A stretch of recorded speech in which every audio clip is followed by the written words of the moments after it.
सभी को जय मसीह की। मैं हूं श्वेता सेंसिया, आपकी होस्ट। स्वागत है आप सभी का programme healthy body healthy mind के आज के इस एपिसोड में। मुझे यकीन है जितने भी दर्शक मुझे देख रहे हैं उनमें किसी का भी घर ऐसा नहीं होगा जिसमें दादी माँ, बहन या बेटी ना हो। सही कह रही हूँ ना? जी हाँ, दुनिया में शायद ही कोई घर ऐसा हो जिसमें एक भी महिला ना हो। दरअसल महिलाओं के बिना ये दुनिया संभव ही नहीं है। महिलाओं के बिना ये संसार कैसा होगा ये सोचा भी नहीं जा सकता। अगर हम देखें तो इस जगत के उद्धारकर्ता प्रभु यीशु मसीह को भी एक औरत के द्वारा ही इस संसार में लाया गया। यहाँ तक कि पृथ्वी पर मानवता के आरंभ में भी पिता परमेश्वर ने एक पुरुष का साथ देने के लिए औरत को ही बनाया। पवित्र बाइबल में ऐसी बहुत सारी आयत हैं जिसमें हम एक औरत के कष्ट, दुख और समय समय पर जिंदगी के डरावने और खुशी के पल देखते हैं। और आज जो घर में सभी का ख्याल रखती है वो एक औरत ही है।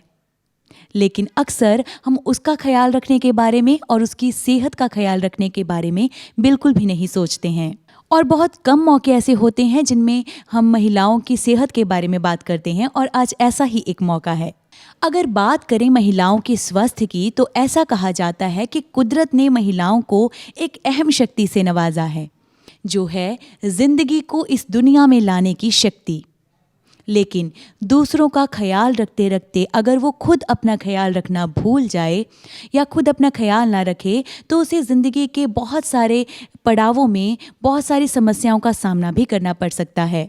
उन्हीं में से एक समस्या के बारे में आज हम बात करेंगे हमारे इस शो की एक्सपर्ट डॉक्टर जयप्रीत आनंद जी से। जी हाँ दर्शकों, आज हम बात करेंगे यूट्राइन फाइब्रॉइड के बारे में, यानी कि गर्भाशय की रसौलियों के बारे में कि ये क्या होती हैं, कितनी किस्म की होती हैं और किस एज ग्रुप की महिलाओं में इसे होने का खतरा अधिक रहता है, और ये कि क्या इसे बिना ऑपरेशन के ठीक किया जा सकता है या नहीं। तो शुरू करते हैं चर्चा हमारे प्रोग्राम के आज के इस एपिसोड की, और स्वागत करते हैं डॉक्टर प्रीत जी का हमारे आज के इस एपिसोड में। तो डॉक्टर जी, सबसे पहले हम आपसे पूछना चाहेंगे कि आप हमारे दर्शकों को बताएं कि ये जो यूट्राइन फाइब्रॉइड है, ये जो महिलाओं के गर्भाशय में रसौली की समस्या है क्या? जी, ये जो प्रॉब्लम है आजकल हम देख रहे हैं, काफ़ी ज़्यादा सुनने में आती है। ये यूट्रस पहले क्या होता है आपको ये पता होना चाहिए। ये यूट्रस फाइब्रॉइड क्या होता है फिर मैं आपको बताती हूँ। महिलाओं के जो गर्भाशय होता है उसे यूट्रस बोलते हैं, और ये यूट्रस इसके आगे ये मुट्ठी के आकार का होता है, बस इतना सी उसका साइज़ होता है। इसके आगे यूरिनरी ब्लैडर होता है और इसके पीछे रेक्टम होता है। तो ये दो अंगों के बीच में होता है। तो इसके 3 पार्ट्स होते हैं श्वेता। फर्स्ट पार्ट होता है सर्विक्स, दूसरा होता है इसकी फैलोपियन ट्यूब्स, और थर्ड होता है इसकी ओवरीज। तो जो सिस्ट आजकल बहुत सुनने में आता है यूट्रस के अंदर, ये पहले नहीं सुनने में आता था। मैं कई बार सोचती हूँ कि जब हम छोटे होते थे तो ये चीज़ बहुत कम सुनते थे, हम रसौली हो गई है। लेकिन ये रसौलियाँ अब ज़्यादा क्यों सुनने में आती हैं? इसका सबसे बड़ा रीज़न जो है वो अनहेल्दी डाइट है।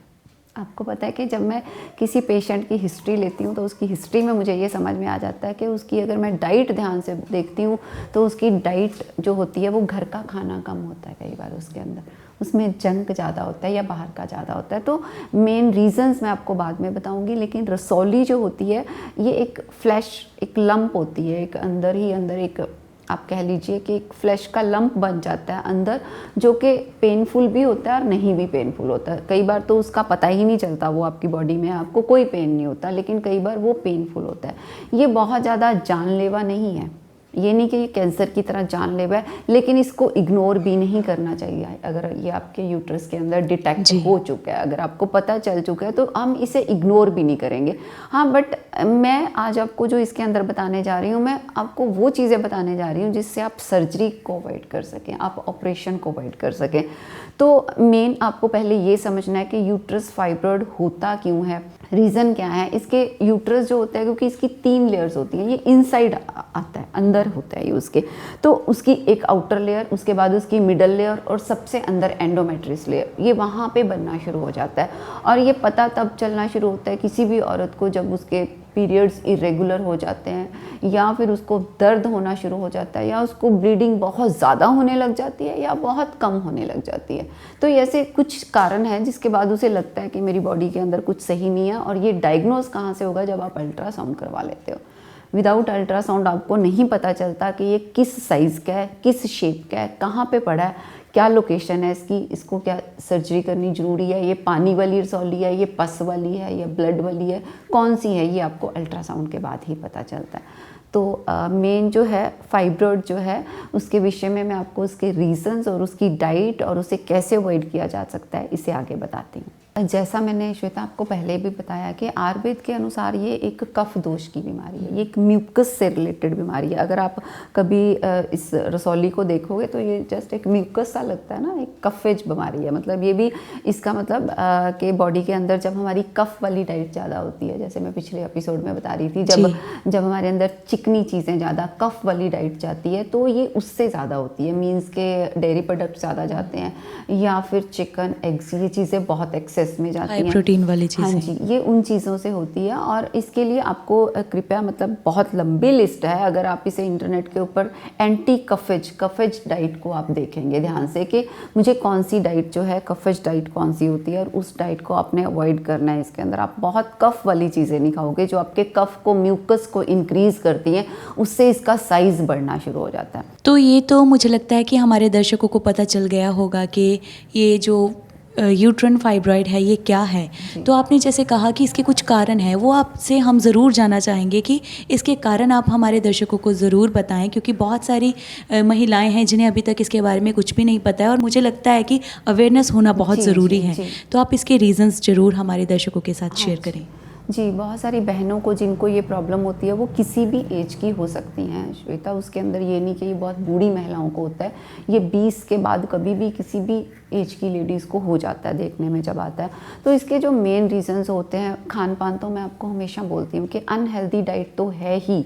जब आप नहीं हेल्दी डाइट खाते हो, आप नहीं सही खाना खाते हो, तो आपके अंदर वो चीज़ें पड़े पड़े वो दोष इतने प्रकुपित हो जाते हैं कि वो एक बीमारी बन के निकलेंगे ही निकलेंगे। आपने लंबा समय आपने नहीं ध्यान दिया, लंबा समय आप बाहर की चीज़ को खा रहे हो, पैकेट्स की चीज़ों को खा रहे हो, मार्केट का खाना आप ज़्यादा पसंद कर रहे हो खाना, तो वो पहले आपको कुछ नहीं लगेगा क्योंकि आप जवान हो, आपको कुछ भी फील नहीं होगा, आपको लगेगा सब नॉर्मल है, लेकिन वो अंदर ही अंदर एक बीमारी को पैदा कर रहे होते हैं। और फिर जब आपके सामने कुछ बन के निकल के आता है तभी आपको पता चलता है कि ये बीमारी हुई है। तो इसीलिए मैं हमेशा कहती हूँ कि अगर आपकी डाइट सही है तो आपको बीमारी कोई होगी ही नहीं, बस क्लीन डाइट का ही होना ज़रूरी है। तो मेन क्या होता है, अनहेल्दी डाइट। नंबर 2, जब आप बहुत ज़्यादा स्ट्रेस लेते हो, स्ट्रेस हार्मोन्स के बढ़ने से फाइब्रॉइड, यूट्रस, ऐसी चीज़ें बॉडी में क्रिएट होंगी ही होंगी। आपका स्ट्रेस आपको नहीं पता चलता, आपके थायराइड लेवल्स जब लो हो जाते हैं, आपका स्ट्रेस हार्मोन जब बढ़ जाता है तो ये आपके शरीर में बीमारियों को पैदा कर रहा होता है और यही कहीं ना कहीं यूट्रस फाइब्रॉइड को भी पैदा कर रहा होता है। एक और बहुत बड़ा रीज़न होता है, वो ये होता है जो लोग बल्कि, जो ज़्यादा ओवरवेट लेडीज़ होती हैं, उन्हें भी फाइब्रॉइड जो है उन्हें बनता है। उनके ज़्यादा तौर पे मैंने देखा है वो भी इस कंप्लेंट के साथ आती हैं क्योंकि वो आलसी, लेजीनेस के कारण भी लोअर फैट जो होता है, लोअर पोर्शन जो हमारा होता है, यहाँ पे फैट इंक्रीज हो रही होती है। यहाँ पे आप लाइफ को डिले कर रहे हो, मतलब आप इन ऑर्गन्स को लाइफ ही नहीं दे रही हो, आप उन्हें एक्टिव ही नहीं कर रहे हो, आप चलते फिरते कम हो, आप लेजी हो, आप कोई एक्सरसाइज भी नहीं कर रहे हो, खा भी बहुत कुछ रहे हो, आप मैदा भी खा रहे हो, आप बाहर का खाना भी खा रहे हो, आप डेयरी प्रोडक्ट भी खा रहे हो, नॉन वेज भी खा रहे हो, तो ये सब के कहीं ना कहीं आपके अंदर फाइब्रॉइड को पैदा कर देते हैं। तो ये एक बहुत बड़ा रीज़न है। इसीलिए मैं कहती हूँ कि पहले वेट ही ना इंक्रीज़ करो। ओवरवेट के साथ सिर्फ एक ही प्रॉब्लम नहीं, बहुत सारी प्रॉब्लम्स होती हैं। बिल्कुल, हम सुनते हैं ना, जब किसी को जॉइंट के पेन की प्रॉब्लम होती है तो भी यही बोला जाता है कि आप अपना वेट कम करो। अगर घुटनों की प्रॉब्लम है तो भी यही बोला जाता है। तो इसका मतलब ये है कि वेट इंक्रीज़ होना आपकी लाइफ के अंदर एक नहीं, बहुत सारी बीमारियों को लेके आता है और उनमें से एक जो है वो फाइब्रॉइड है, यूट्रस का फाइब्रॉइड। और एक बहुत बड़ा रीज़न होता है जो लोग अपनी प्रेगनेंसी को बहुत डिले करते हैं। आज की यूथ ऐसा सोचती है, वो अपने करियर कॉन्शियस होती है, वो अपने कुछ गोल्स को अचीव करना चाहती है, तो वो 1-2 साल नहीं, वो कई साल उसको आगे ले जाते हैं। बिल्कुल, इससे भी आपके हार्मोन्स इम्बैलेंस हो जाते हैं और उसके बाद जब आप बेबी प्लान करने की कोशिश करते हो तो कहीं ना कहीं तब आपको पता चलता है अल्ट्रासाउंड करवाने से कि अब तो आपके अंदर सिस्ट है, अब आपके अंदर फाइब्रॉइड है, अब आपके अंदर एक ग्रोथ है। तो आपको बहुत नेचुरल छेड़छाड़ भी नहीं करनी चाहिए। अगर ये भी एक गॉड की क्रिएशन है, आप उसे सही समय पे सब कुछ होने दो। आप 1-8 साल आप उसे डिले कर सकते हो, लेकिन कई साल जो डिले करते हैं, 2-3 साल निकालते हैं, उसके बाद मैंने देखा उनकी हिस्ट्री में जब अल्ट्रासाउंड होता है तो फिर ये निकल निकल के आता है। और बहुत सारी जो लेडीज स्मोकिंग करती हैं या अल्कोहल लेती हैं, उनके लिए भी यूट्रस फाइब्रॉइड जो होता है ये उनका एक मेन रीज़न होता है, उनकी डाइट के अंदर ये चीज़ें होती हैं।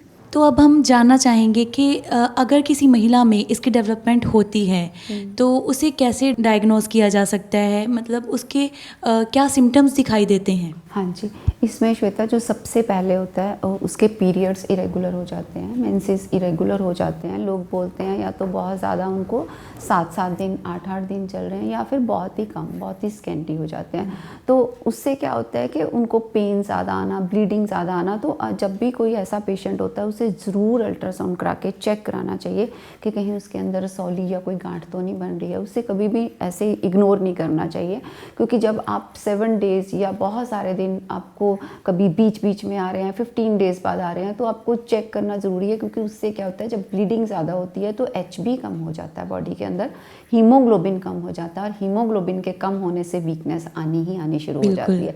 फिर चाहे बंदा आपको दिखने में बहुत मोटा और अच्छा बड़ा हेल्दी क्यों ना लग रहा हो, लेकिन उसकी ब्लीडिंग होते रहने से HB कम होना शुरू हो जाता है। खून की कमी होने से क्या होता है कि इंसान को वीकनेस फील होनी, सिर दर्द फील होना, कमर दर्द फील होना, चिड़चिड़ापन, थकावट फील होना, उसको फ्रेश नहीं अपने आप को फील करता, हर टाइम लेज़ी गिरा रहता है, पैरों में स्वेलिंग आनी शुरू हो जाती है, आंखों में भारीपन, मतलब उसकी पूरी फेस पेल होना शुरू हो जाता है, ग्लो ही कम हो जाता है। पहली बात तो फेस पिंक नहीं रहता, पेल होना शुरू हो जाता है। क्योंकि ये एक तो जब नॉर्मल भी साइकिल होता है तो भी आपको 3 to 4 डेज़ आपको ब्लीडिंग हुई, तब भी फॉलिक एसिड लेना बहुत ज़रूरी होता है, एक नॉर्मल इंसान की, नॉर्मल लड़कियों की बात कर रही हूँ। लेकिन जब वो ज़्यादा है, जब 7-8 डेज़ है, 15 डेज़ है, फिर तो आप सोचो कि कितना ही ज़रूरी होता है ये ध्यान रखना कि अब उसके अंदर आयरन जाता रहे, उसके अंदर फॉलिक एसिड जाता रहे, ताकि उसके शरीर में कमी ना हो जाए खून की। क्योंकि ये चीज़ें जो मैंने आपको बोली थी, यहाँ से फिर वो जानलेवा हो जाती हैं। मैंने कोई ऐसी भी बहन देखी है जो मेरे पास 3-3 ग्राम HB रह जाता है।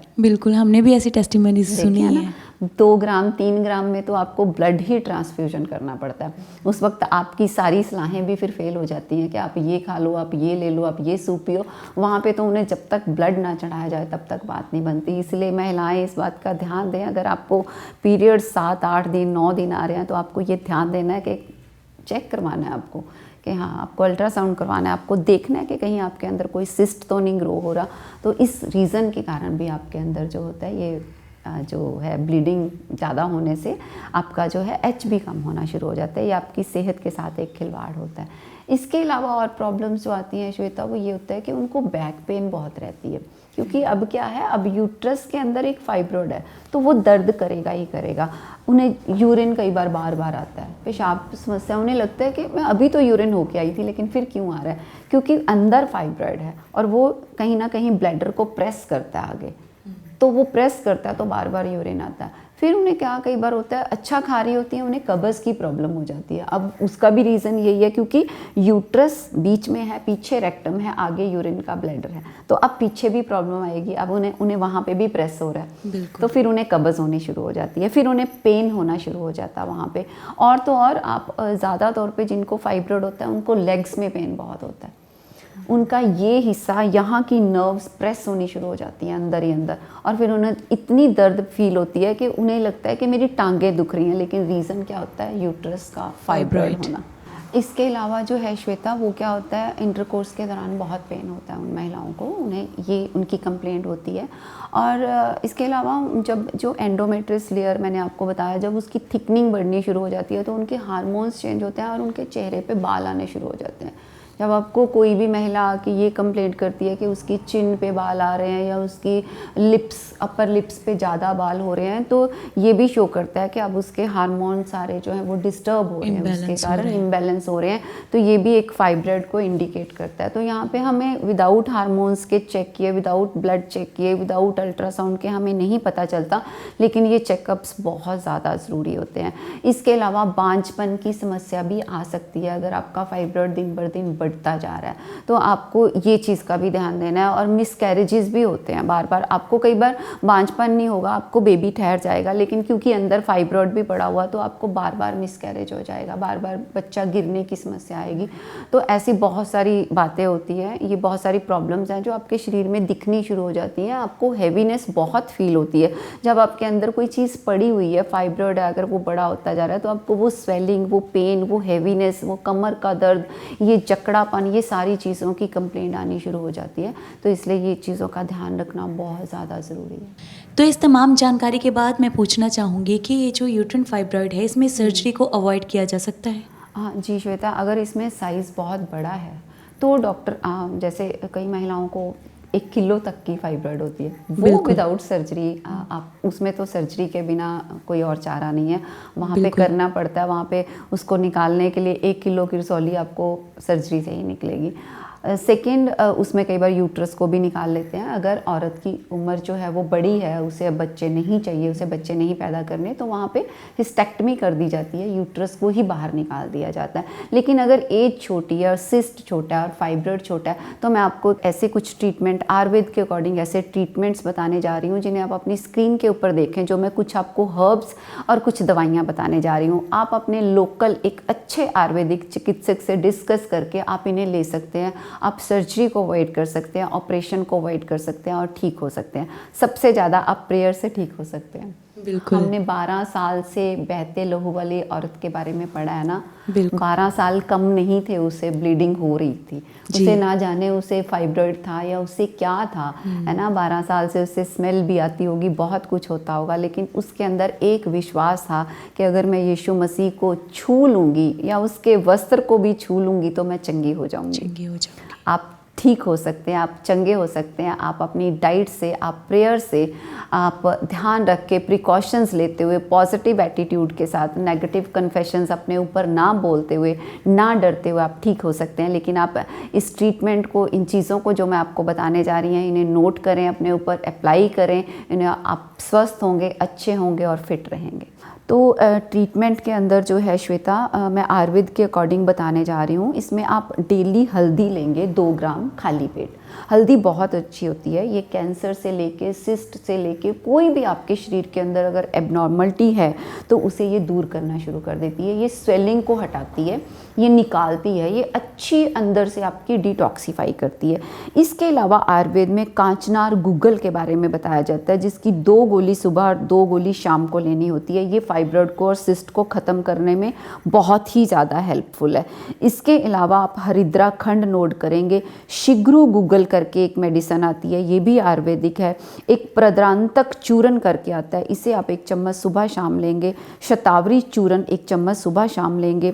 अशोका रिष्ट एक सिरप है जो बहुत पुराना और बहुत फेमस है, ये आम हर केमिस्ट की दुकान पे अवेलेबल है। इसे कोई भी बहन ले सकती है जब उसे बच्चेदानी से या यूट्रस से रिलेटेड जो भी बीमारियां होती हैं। ये एक बेस्ट यूट्राइन टॉनिक है। अशोका जो है ये वही अशोका का पौधा है जो आम घरों में लगा होता है, उसी की ये दवाई बनती है। इसके अलावा आप एलोवेरा जूस ले सकते हैं जो आपकी इन्फ्लामेशन को, आपकी पेन को, आपकी स्वेलिंग को हटाएगा। और इसके अलावा आप कुछ हर्बल ऑयल्स की अपने यूट्रस के ऊपर मसाज भी कर सकते हैं। इन सब बातों के अलावा जो मेरी बेस्ट सजेशन होती है वो यही होती है कि आप डेली एक्सरसाइज करें। अगर आप एक्सरसाइज नहीं कर सकते, आप आधा से पौना घंटा वॉक ज़रूर करें, ताकि आपकी लोअर फैट यहाँ से कम हो, आपकी बॉडी के पोर्स ओपन हो, आपकी बॉडी खुलनी शुरू हो, उसमें ब्लड सर्कुलेशन फास्ट हो, उसके अंदर से गंदगी बाहर जानी शुरू हो, आपको पसीना आए। और जो मेन आपको ध्यान रखना है, जो आपको बंद करना है, वो आपकी ये बातें हैं कि आपको जब फाइब्रॉइड की प्रॉब्लम हो गई है तो आपको सबसे पहले जो है आपको घी बंद करना है। आपको बहुत ज़्यादा तला हुआ और फ्राइड नहीं खाना, क्योंकि घी जितना भी आप लोगे वो आपके साइज़ को थोड़ा बढ़ाता ही है। और वाइट शुगर वो तो बिल्कुल मल्टीप्लाई करते हो, वो तो टोटली ही बंद करनी है आपको। वाइट शुगर, अगर आपको फाइब्रॉइड की प्रॉब्लम है तो आप शुगर बिल्कुल बंद करेंगे, स्वीट्स खानी बिल्कुल बंद करेंगे। आप उसकी जगह थोड़ा सा गुड़ या शक्कर ले सकते हैं। आप सारी वाइट चीज़ों को यहाँ पे बंद करेंगे, चाहे उसके अंदर चावल, मैदा, कुछ भी बाज़ार की बनी हुई चीज़ें जो हैं, बर्गर, पिज़्ज़ाज़, ये वाइट चीज़ें, अगर आपको ये कंप्लेंट है तो इसे टोटली बंद कर दें। आप नॉनवेज को टोटली बंद कर दें, आप मिल्क प्रोडक्ट को टोटली बंद कर दें। ये आपको बहुत ज़्यादा हेल्पफुल होगा यूट्रस फाइब्रॉइड को कम करने में, इवन के ख़त्म करने में भी। तो बहुत बहुत धन्यवाद डॉक्टर प्रीत जी आपका इस तमाम जानकारी के लिए और हमारे दर्शकों में जो हमारी महिलाएं हैं उन्हें जागरूक करने के लिए।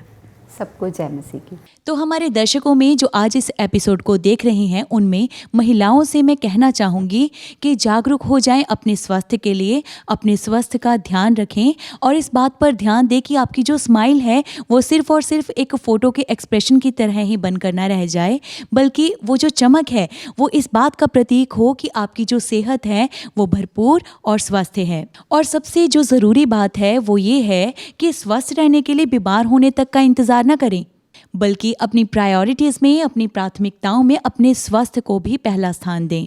और जैसा कि डॉक्टर प्रीत जी ने हमें हिदायतें दी हैं खासतौर से महिलाओं को कि उन्हें आयरन और कैल्शियम लेते रहना चाहिए। और जितने भी पुरुष इस प्रोग्राम को देख रहे हैं उनसे मैं कहना चाहूँगी कि आज ज़रूरत है कि आपको भी महिलाओं के लिए अपनी सोच को बदलने की ज़रूरत है, क्योंकि आज औरत एक घर को संभालने के साथ साथ एक घर की अर्थव्यवस्था को भी संभाल रही है नौकरी करके।